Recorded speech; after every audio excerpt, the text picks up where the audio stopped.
8 observers, including our experts from the Venice Commission. This time, our teams observed polling stations in and around Warsaw, Łódź, Kutno, Białystok, Puławy, and Lublin. First, I would like to congratulate the Polish people on their commitment on the high voter turnout in the second round of the presidential elections, both domestically and abroad. Despite the high level of societal polarization, Polish voters demonstrated their commitment to high-quality democracy, confirming that the country has a solid democratic system. We also value the contribution of all Polish citizens involved in the 31,000 polling stations who ensured that the elections were conducted calmly and professionally. Special mention should be made to the significant participation of women on electoral boards.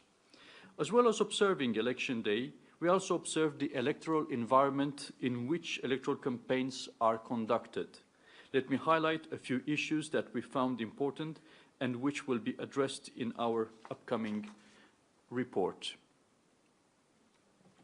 Well, we were impressed by how committed the Polish people were to going to vote, even with their families.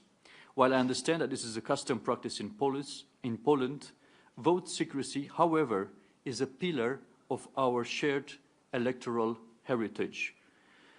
The state is obliged to provide the conditions for secret voting, and the voters have the right and the privilege to exercise this right.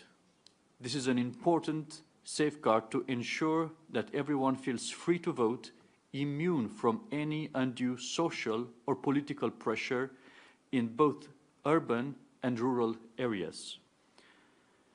Then, we also identified some vulnerabilities in the electoral process.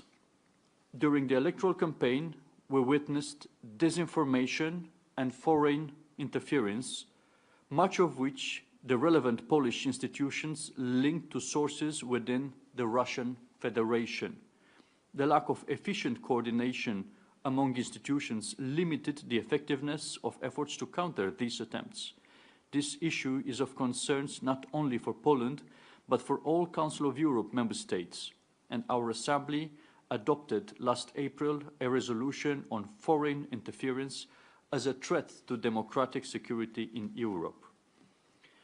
Hybrid and cyber threats are another vulnerability which undermines electoral integrity and people's trust in the system.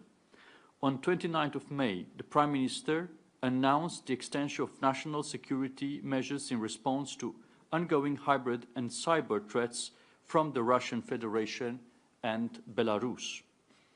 Over the past 2 weeks, there has been a great deal of concern about the independence of the Supreme Court chamber in charge of validating the election results.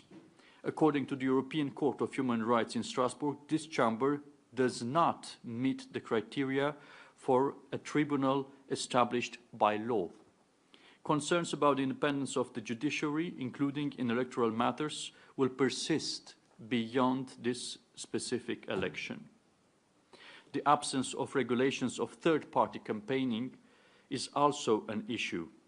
These entities campaign for candidates but are not legally required to disclose their income and expenditure sources, which undermines the transparency, accountability, and integrity of campaign financing. We will now monitor post-election developments and prepare recommendations for our delegation to submit to the Parliamentary Assembly in September.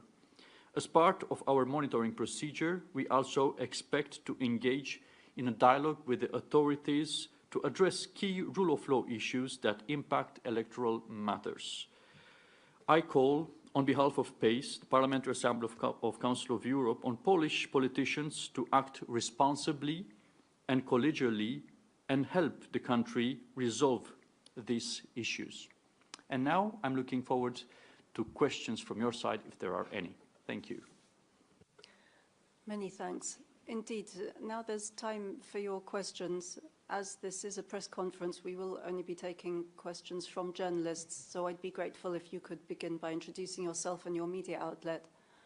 Are there any questions from the media?